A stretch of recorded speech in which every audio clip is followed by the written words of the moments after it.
World 6. Neutral monism and panpsychism. Probably you are less familiar with these terms than with the headings of the other worlds. Terms like realism, dualism, materialism and idealism have currency, that though not always the same meaning, beyond philosophical circles, but terms like neutral monism and panpsychism are strictly philosophical. Panpsychism means all mind and denotes the notion that everything, or at least the basic things, have mental as well as physical properties. Neutral monism refers to the belief that, as Bertrand Russell put it, the stuff of which our world is composed is neither mind nor matter, but something more primitive than either. World 6 is more of a mixed bag than its predecessors and contains both these views and other related ones. The idea that everything is animate and consciousness fills the natural world makes us think of sprites and fairies. We call this idea animism, and Christian and atheist alike disparage it as primitive and superstitious, or worse. If cave paintings are to be trusted, it is indeed prehistoric. Those bison and mammoths look incredibly animated. Naturally enough, philosophers who advocate World 6 seldom claim to be reviving such ancient beliefs or their modern New Age variants. But it seems to me, if the recent philosophical arguments are right, we should not disparage animism so chauvinistically. Those pioneers of rationality, the pre-Socratic Greek philosophers, were mostly panpsychists. According to Aristotle, Thales held that all things are full of gods. So was Aristotle himself a panpsychist. As we shall see in World 6, for him all living organisms, including plants and the cosmos itself, have psyche, or soul. Nor did panpsychism die out with modern science. Spinoza, as we saw, described the universe as God or nature, mental and material in its different aspects, as were every one of the beings that were its properties. His near contemporary Gottfried Leibniz believed the world consists of atom-like monads that were mind-like windows on the world. Neutral monism was pioneered by three philosophers of the late 19th to earlier 20th centuries: the physicist Ernst Mach, Bertrand Russell, and the polymath William James. Debate continues as to whether neutral monism was for Russell more than a passing phase, but James, who was a direct realist, held a near mystical view. He writes, "The instant field of the present is at all times what I call the pure experience. It is only virtually or potentially either subject or object as yet. For the time being, it is plain, unqualified actuality or existence, as simple as that." Such views did not prevail, but the late 20th century materialist consensus was interrupted by two arguments: Thomas Nagel's bat and David Chalmers' zombie. Nagel's reflection showed that however far science advances, our knowledge of how a bat's body, including its mechanism for echolocating, work, we will never know what it's like to be a bat. Nagel took this phrase from fellow panpsychist and idealist philosopher Timothy Sprigg, and it has since become a very widespread way of referring to the subjective conscious life of an organism. Nagel argued that materialism needs broadening to include mental aspects like consciousness and purpose. He argued for a teleology without theology, purpose in nature that is not the intention of a supernatural being, but immanent in it. Chalmers invited us to consider the logical possibility of zombies, that is, beings who are identical to us in structure and function, but without any consciousness. Developments in AI are beginning to envisage this as an actual possibility. But for Chalmers, even if it is only a conceptual possibility, then consciousness is not caused or made inevitable by bodily structure and function. Chalmers listed a range of philosophical views in terms of their response to the zombie issue, but I argued that panpsychism comes out best. The bat and the zombie arguments have similar underlying structure, which amounts to the following kind of argument, based on widely accepted premises. 1. The world is best understood naturalistically in terms of its smallest elements and the laws whereby they combine. This approach is sometimes called smallism. Experience really happens. This is 2. 2. Experience really happens, and we could call this proposal experimental realism. 3. Experience cannot be explained by the structure and function of our smallest elements.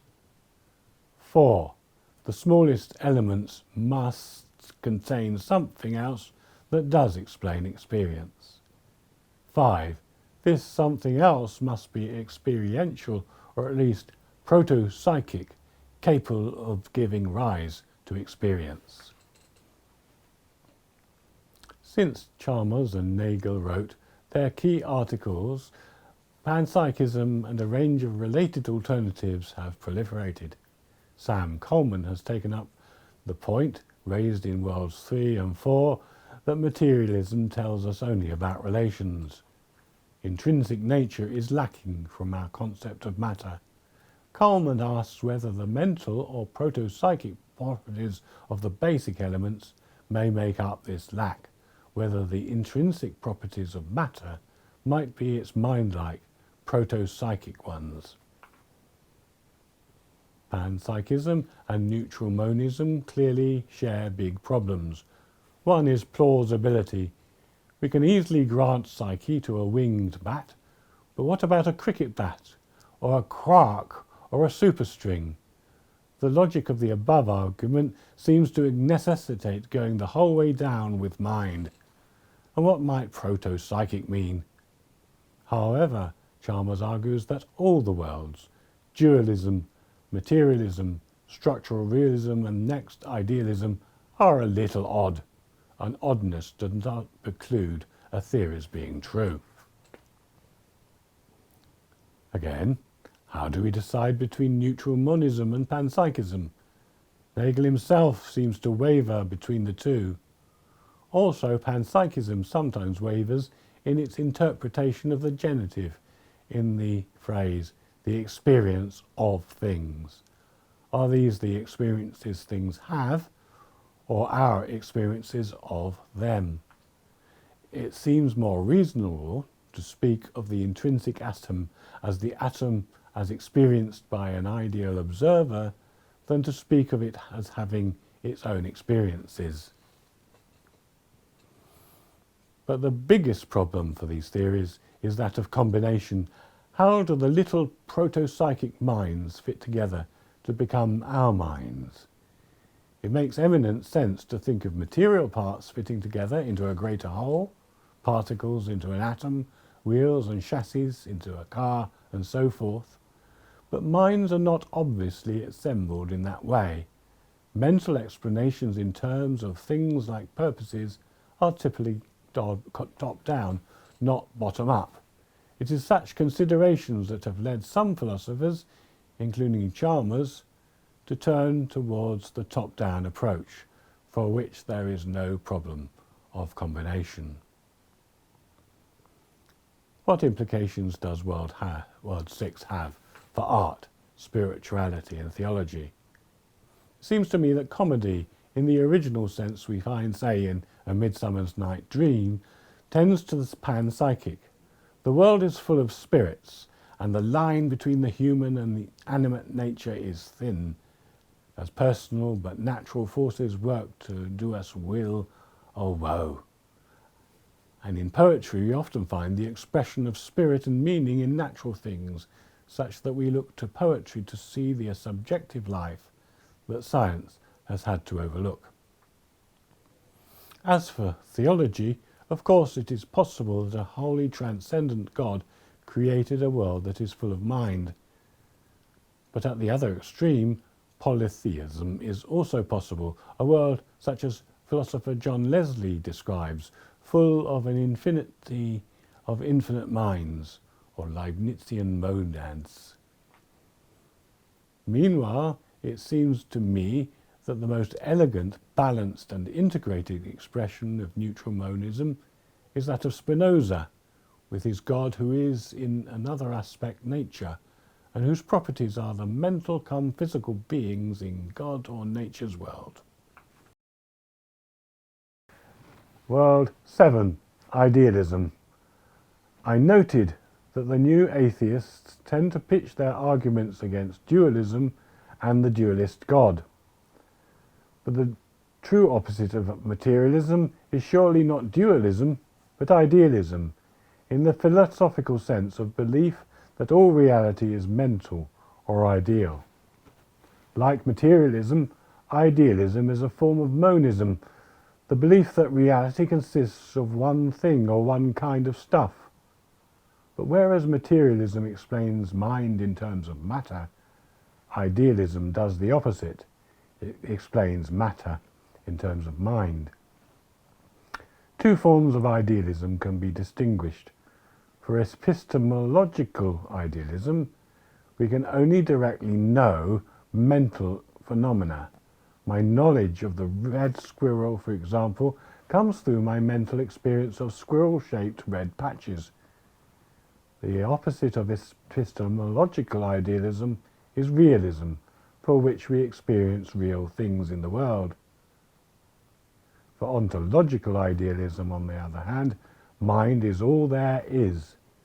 The red squirrel is itself a phenomenon in the mind of God or my mind and those of others. The opposite view of this is materialism.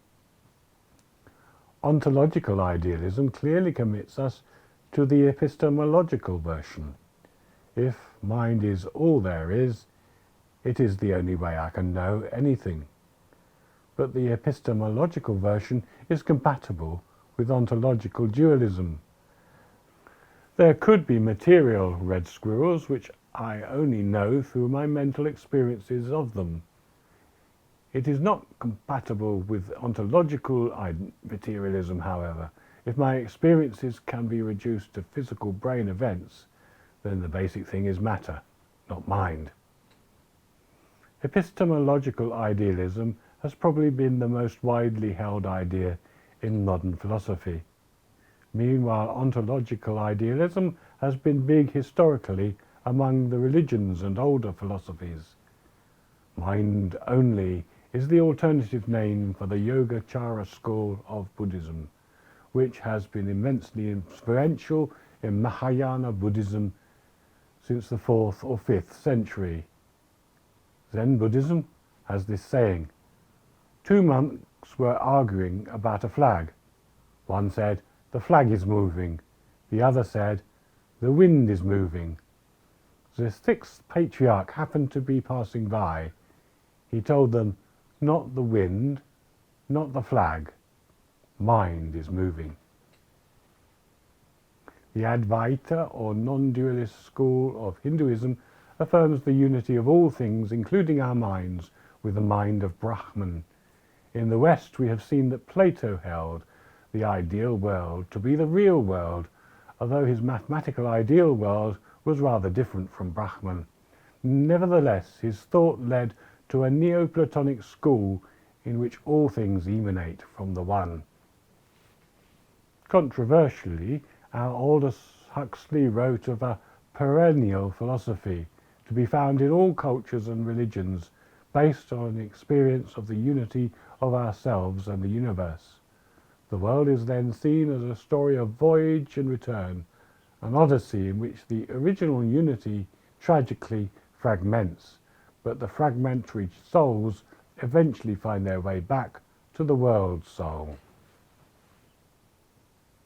Philosophical idealism reached its apogee in 19th century Germany and a little later in the Anglo-Saxon world.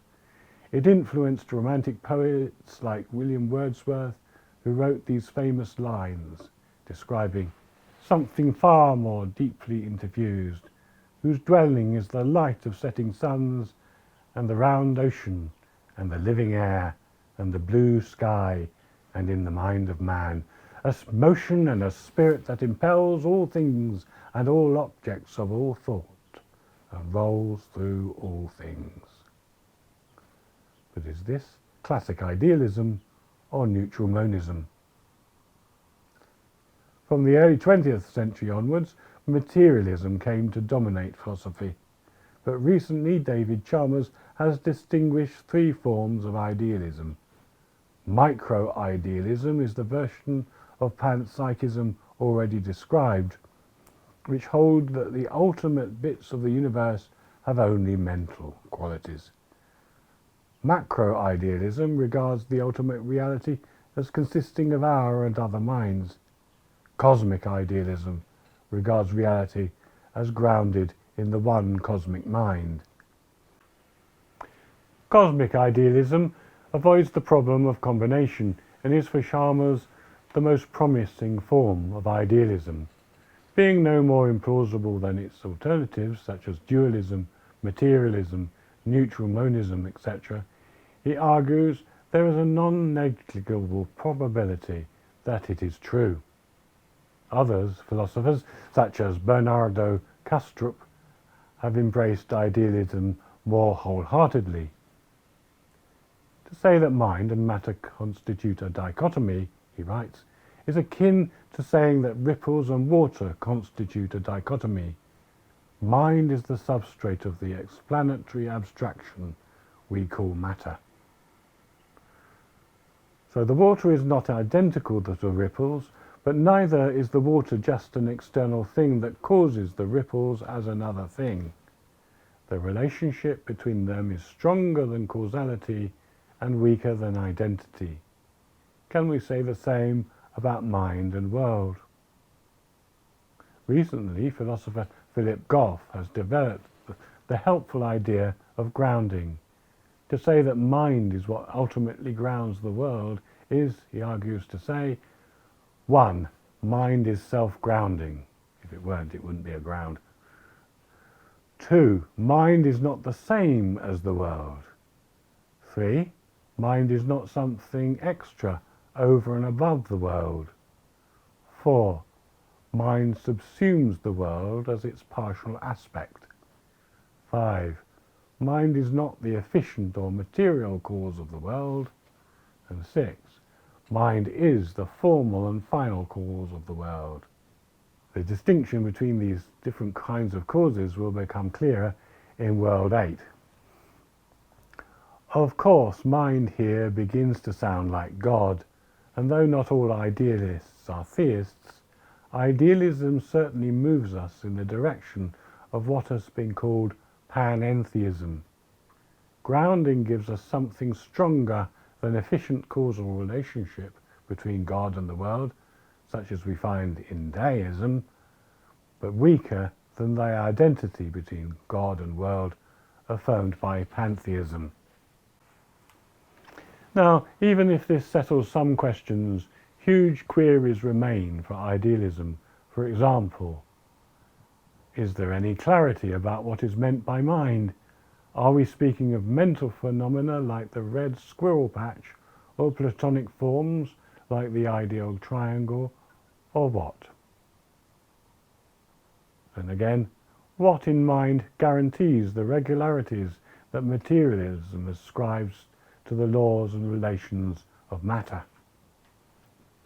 And again, if we and material things are mental, why can our minds not move those things except through our apparently material bodies?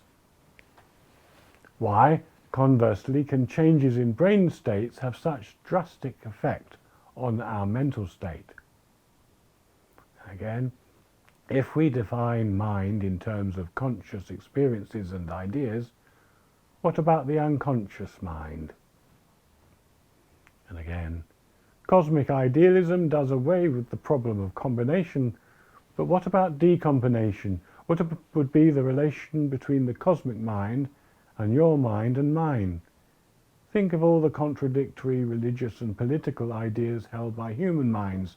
Which of them is held by the cosmic mind? And finally, religion is often thought to be inherently idealist, but Buddhism, for example, insists on the importance of bodily practice. Christianity emphasizes the incarnation of God in Christ and the physical cum spiritual sacraments. It has always resisted idealistic variants like Gnosticism. The joy of embodiment is depicted on the cover of my second volume, which shows William Blake's picture of the soul returning to the newly resurrected body in a love embrace. So, should we reject idealism on religious grounds?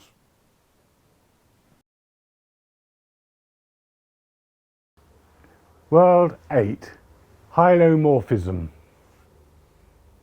Is there a philosophy that, unlike materialism, does justice to wholes as well as bits, but unlike idealism, affirms the material aspect of us and the world?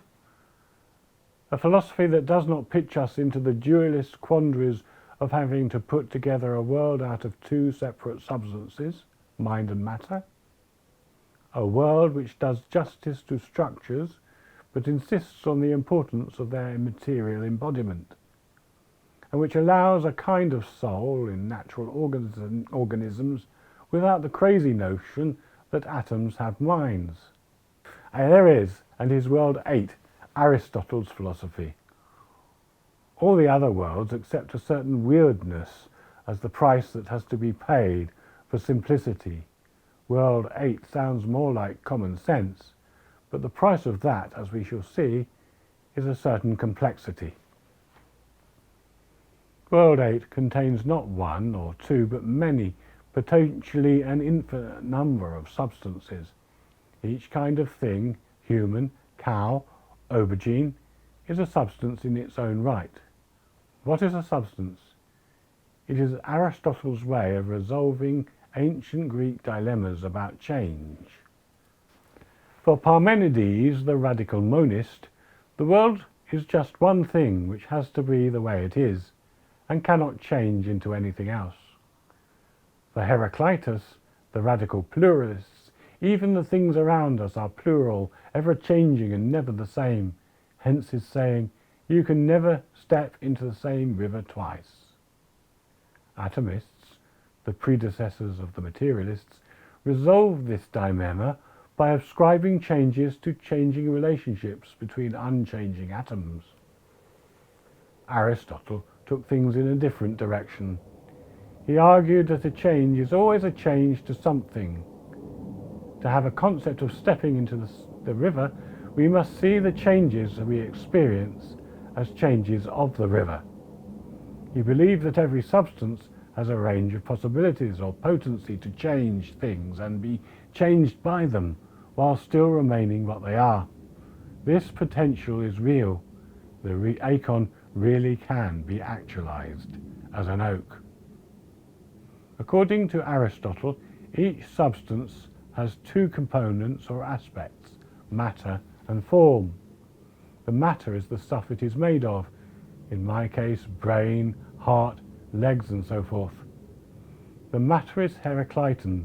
It is what gives the substance or thing its potential for change. My brain gives me the potential to write books, hopefully. My legs the potential to run. The form is what we moderns might call the structure, and is more Parmenidean. It is the whole thing I am, a functioning human being, which remains what it is, even when I undergo a change. Substances only change when caused to do so. Aristotle cited 4 kinds of cause. The material cause is the matter we are made of. The formal cause is the whole bodily structure in which these material elements work together.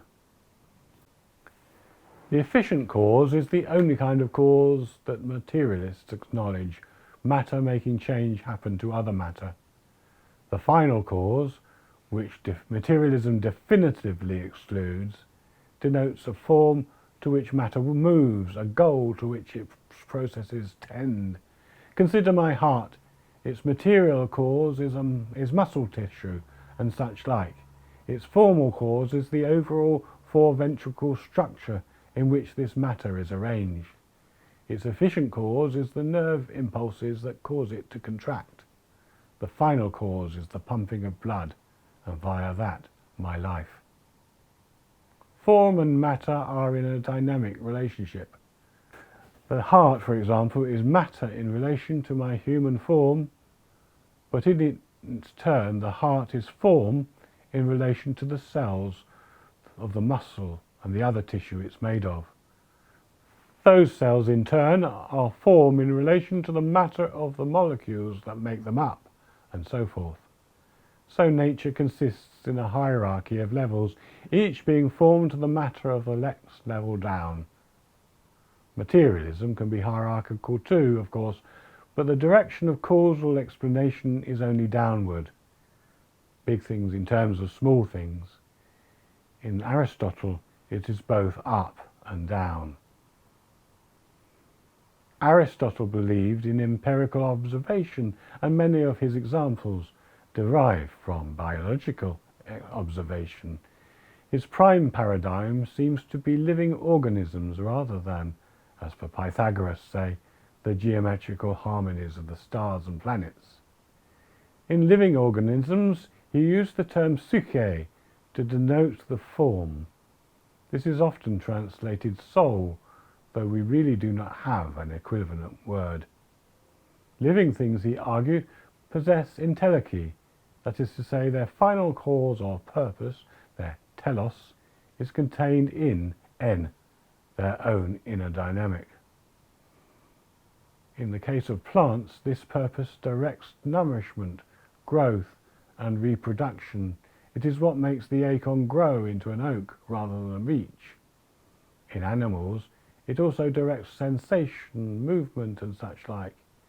In humans, uniquely, Aristotle thought, the soul directs our powers of reason, our ability to wonder and theorize about the world.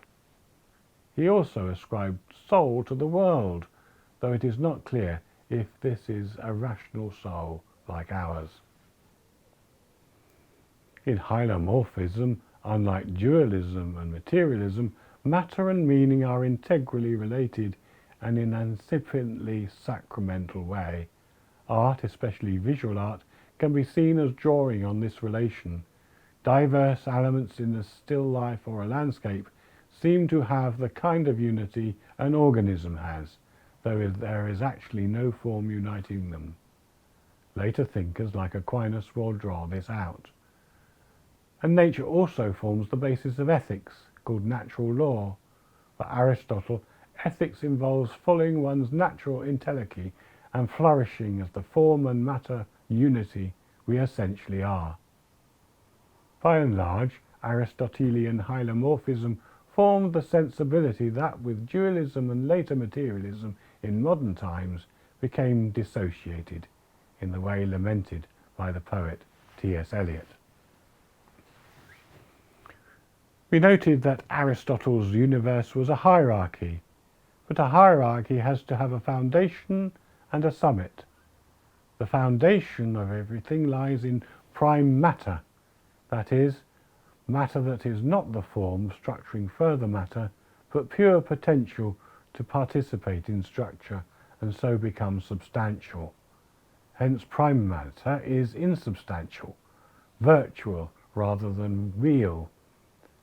But this is exactly what we find at the ultimate levels of physics, virtual particles that come and go in the void until they combine to form larger things. This is bad news for materialism, for if the basic material particles form the basis of all other reality, it is essential that they themselves are clear, predictable, and definable. But for hylomorphism, this inchoate lack of definition is what we would expect. It does not matter, because reality is given and causality is driven from above, from the form, as well as from matter below. The summit of being, conversely, is pure form, pure act, contrasting with pure potential. This has no unrealized potential at all. Pure act exists necessarily, like the Parmenidean one. Hence Aristotle's argument for a prime mover, which the three monotheistic faiths saw as an argument of God, through the work of Thomas Aquinas and others. The prime mover is often understood in terms of efficient causality, as the being who started the cosmos moving in the beginning. But the main argument is about final and formal causality. If change is movement towards a goal, there has to be something that is its own goal, if you pardon the expression, its own reason for existing. World 10 will return to this idea. At this point, our host of questions crowd in. You may be saying, but I thought modern science had put paid to all that Aristotelianism. The science of Aristotle's day described an earth-centered universe surrounded by the spheres of the planets and the sun and the stars, and finally the heavens where the unmoved mover dwells. This has certainly been superseded, as have the ideas that Aristotle grafted onto that system. But you continue, it isn't just in science that Aristotle has been superseded. It's his philosophy too. Aristotle's metaphysics describes static forms and teleological explanations. All that has been undermined by the evolving species of Darwin and Darwin's explanation of the causal mechanism of evolution, which involves no purpose in nature. This is a telling point, but we have seen that science gives, for its own good reasons, a deliberately limited view of nature. Even if the natural parts of the world may be explicable naturalistically without invoking purpose, let alone God, a total picture of the world may require that we acknowledge top-down final causes as well as bottom-up efficient ones. After all, in other areas of science, like quantum physics, as we just saw, Aristotelianism may have the edge over materialism. And the next world will explore developments in science that are often unwittingly Aristotelian. Turning to philosophy, does Aristotelianism solve the hard problems that other worlds fail to? Well, to some extent. Hylomorphism allows for forms to be defined their material parts and parts to be defined by the forms they are part of. So there are no problems of combination or decombination. What we call qualia are understood in Aristotle as real properties of substance, not as something that has to be derived from the properties of matter.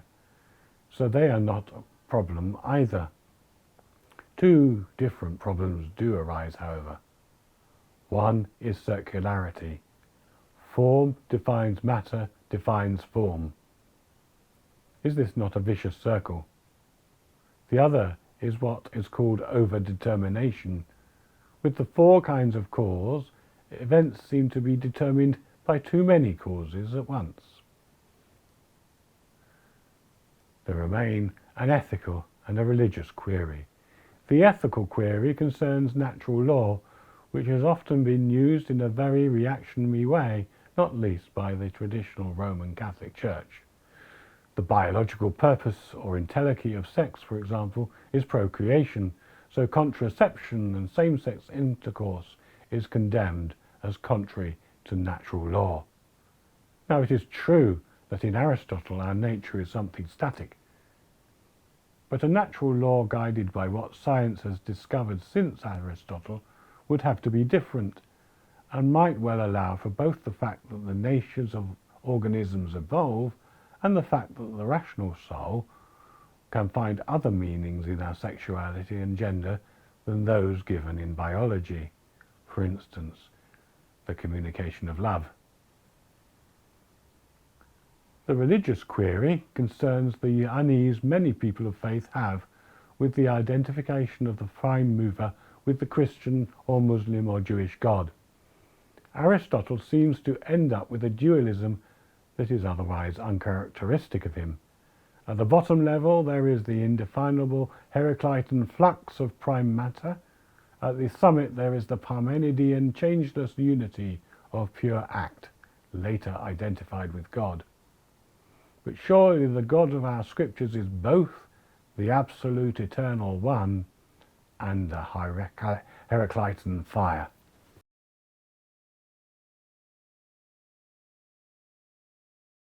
World 9. Emergence, Information and Holism.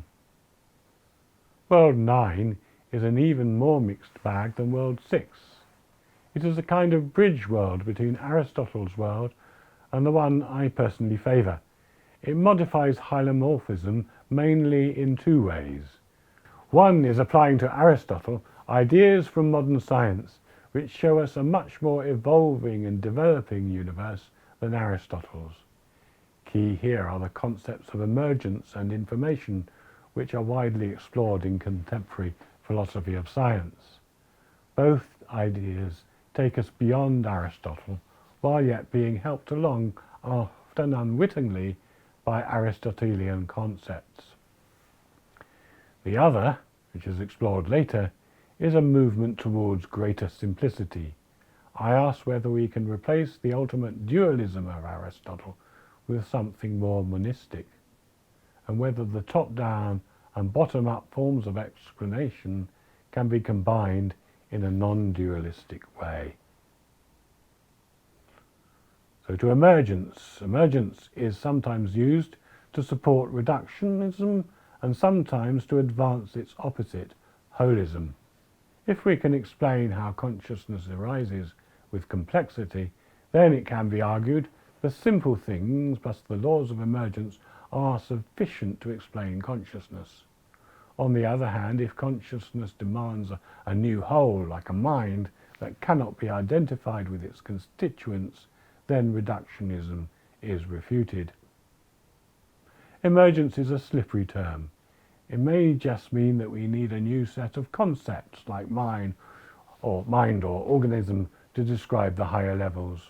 But what is described is still really nothing but elementary particles working at the lowest level. Or it may mean, on the contrary, that genuinely new properties emerge at the higher level. Often used examples are the liquidity or the transparency of water, which do not apply to the hydrogen and oxygen molecules of which water is made. Such emergence is quite compatible with reductionism, in this case the view that water really consists of just hydrogen and oxygen. On the other hand, emergence may involve some new and different kind of entity, or new causal powers from those which apply to the lower level things. Such strong emergence is incompatible with reductionism. This is where Aristotle stood. The form of something is not reducible to its matter. So in a different way did Descartes, for whom the soul is made of a different stuff from matter. Neither Descartes nor Aristotle were emergentists, but a case has been made for an emergent dualism or an emergent self, and I shall try to make it for something like emergent hylomorphism. Another important distinction is between being what may be called synchronic and diachronic emergence. As the term suggests, diachronic emergence takes place as a process in time, for example in evolution, whereas synchronic emergence involves a statement about something at a given time. If we say that mind emerged out of matter as life evolved, we are talking about diachronic emergence through chains of efficient causality. If we say that mind is emergent upon matter, we are talking about the relationship between mind and matter in a person now, that is, synchronic emergence, that involves the relation of elements within the form or structure.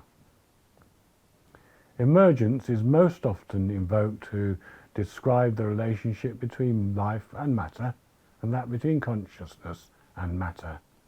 What could explain these forms of emergence? Aristotle's hylomorphism has been suggested. Form may emerge from matter and then structure it into an organism. But then how do we understand form? If form is just what scientists call structure, hylomorphism only gives us a weak, reductionistic account of emergence, for which the material elements are the realities, and form is only a pattern of matter. But if, as Aristotle thought, the form gives us something new, with its own formal and final causal powers, then form is itself emergent and irreducible and cannot explain emergence. In any case, there is paradox. On the one hand, matter genuinely gives rise diachronically to the form. On the other, the form structures and conditions the very material processes that give rise to it. Life and consciousness involve what we could call a diasynchronic process, a process which, with evolutionary causes, that gives rise to a new self-sustaining whole that gives the evolution a goal. In clarifying this, many scientists and philosophers have invoked information theory. Information is a different concept from form or structure. It is more a form-former, especially in the realms of life and consciousness. In life, the genes are often stood in terms of their powers to code like information for the production of biological structures. Genes are not identifiable with particular material elements like DNA and RNA, but they do encode through a very complex dance of physical interactions. Consciousness, meanwhile, obviously involves the processing of information stored in physical languages, which again consist in a kind of code. The Integrated Information Theory, or IIT, of Giulio Tononi and others, offers perhaps the best theory of the emergence of consciousness, for it tries to allow for those elusive aspects of consciousness that Chalmers and others have identified. Information itself wavers between matter and meaning. It includes a syntactic element, such as a string of physical objects like DNA molecules or words on a page or in speech. And there is also a semantic aspect of meaning, ascertained by interpreters like receptors in the cell or minds. Information may then be the right sort of thing to account for the emergence of mind in matter. The physicist Lee Smolin has argued, controversially, that the whole cosmos may be best understood as an information processor, like a computer. If so, would it be alive or conscious? Whether the universe is conscious would depend, according to IIT, on how integrated its information processing is. According to IIT, computers are not conscious because they are too linear, not complicated, integrated networks like the human brain. But the case could be made for a neutral monist understanding of the cosmos. The cosmos might be neither conscious nor physical in itself, but have the potential for both to emerge. There is a big problem here, though. In general, it is possible to run a program so as to translate information into physical reality, as DNA, very roughly, does in the body, and as a computer does when it, say, builds a car. But it is not always possible to do the reverse, to start with physical reality and work out the information from which it has been generated. So we may never know whether the universe is a computer or conscious. Perhaps more soluble is the wider question of whether we see the universe better in terms of its parts, or whether we see the parts better in terms of the cosmic whole, or whether, in the Aristotelian way, we need to work in both directions. Philosopher Jonathan Schaeffer has argued for a priority monism. This does not propose that the universe is just one thing, but it does argue that the whole is the ground of its parts, in the sense explored in World 7. He writes, "Consider a circle and a pair of its semicircles. Which is prior, the circle or its parts?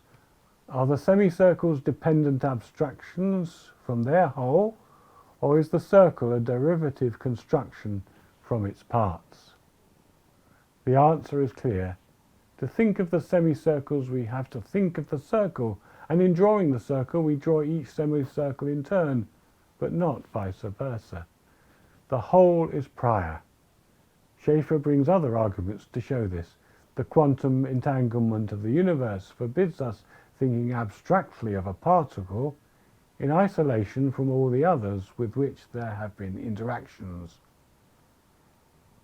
He also argues from the possibility of gunk, namely that matter is infinitely subdividable with no ultimate layer to form a foundation for the rest. There is no comparable possibility of junk, as he calls it, namely a regress of explanations with no top layer. For once we have got to the universe, or everything there is no conceivable higher level. So top-down explanations terminate in a way in which bottom-up ones don't. The world could be mental or physical or neutral in its ultimate basis, and it could be best explained by its parts or the parts in terms of the whole. That gives us 3 times 2 equals 6 possibilities. Materialists tend to be bottom-up because matter is most often conceived in terms of bits and pieces. Idealists tend to be holists because minds can hold many ideas together in one perspective. But the alternatives are not to be ruled out. Bottom-up idealism is found among the panpsychists, after all, and Schaeffer himself seems to be the opposite, a holistic materialist. However, I would put my money on a top-down neutral monism, and that is what I argue for in World 10. World 10. Grounding in good. World 9 advanced a kind of emergent Aristotelianism in which matter evolves new form, in which in turn it structures it and gives it purpose within the whole. But is this not a vicious circle? It is certainly what has been called by polymath Douglas Hofstadter as a strange loop. He gives many examples of strange loops, including the well-known art of M.C. Escher, which depict, for example, buildings with several staircases, each of which ascends from the top of the previous one. The Buddhist idea of dependent co-arising sees the universe as arising through a loop of interdependent causes, none of them original. World 5 introduced the idea of the participatory universe, which evolves towards the foundation of its existence. And mathematician Roger Penrose has proposed a strange Trinitarian relation between Popper's 3 realms. Consciousness, he argues, evolves from matter. The world of abstract forms, including mathematics, arises in consciousness. And the world of matter is one among many possibilities described by mathematics. These loops are less of a paradox, however, if we think in terms of a diachronic process. The evolution of conscious beings in the material world is clearly diachronic, something that happens through time. The arising of forms and mathematics in the conscious mind is complex. It's a bit diachronic, since Pythagoras' theorem was first propounded at a certain date, now unknown, but it is also a bit synchronic, since the theorem was true before it was discovered. And the selection of this material world as one of the mathematical possibilities is synchronic, not something that happened at a certain stage in time, since before the material world existed, there was presumably no measurable time. If Penrose's trinity were a purely diachronic loop, it would be strange, since each of Popper's realms would give rise to the others in time. And if it were purely synchronic, we would have a logical dependence of each world on the others, with no logical foundation. But given that the loop is part diachronic, part synchronic, we have nothing stranger than a diasynchronic process like ourselves. Admittedly, that is not entirely without paradox. In terms of Penrose's trinity, this gives us a first realm of matter and a second realm of consciousness, each evolving in time, with the former giving rise to the latter. Neither grounds or explains the other.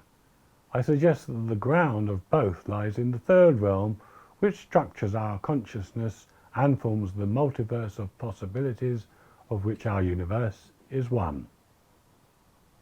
While often thought of as mental, the third realm is neither material nor mental. We do not create a triangle or goodness either by drawing it physically or by thinking of it mentally. So our theory is a kind of top-down neutral monism as proposed at the end of World 9.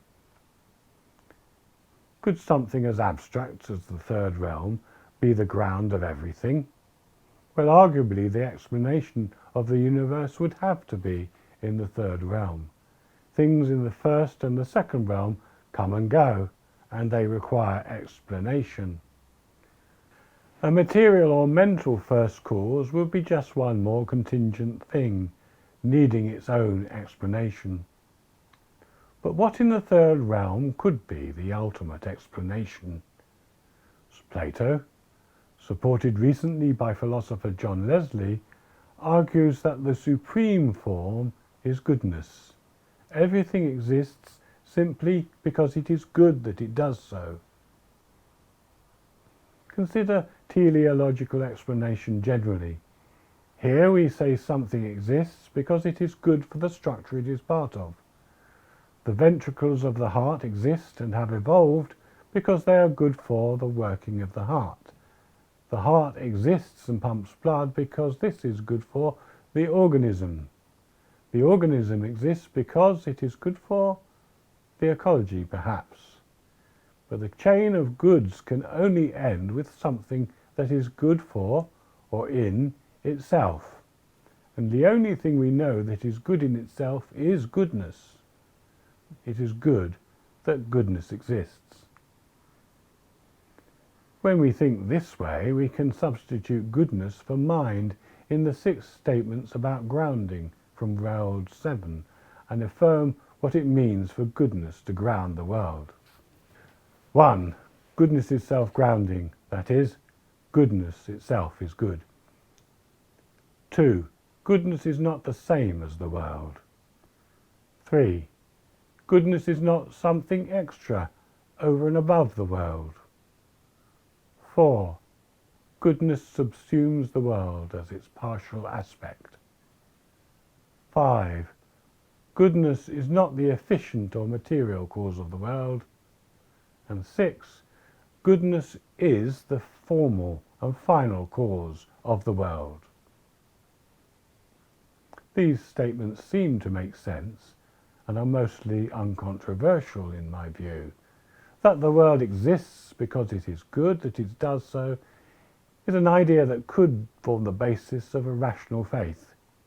Indeed, when the idea first came to me, it seemed immediately obvious. If it is not so for you, perhaps that is because you are confusing it with ideas that sound similar, like the idea that the world exists because it is perfect, or contains no bad things, or is the best of all possible worlds. What, after all, is goodness? Is it the same as God? There are 2 approaches here. One is by contrast. We list things as good and bad, or at least not so good.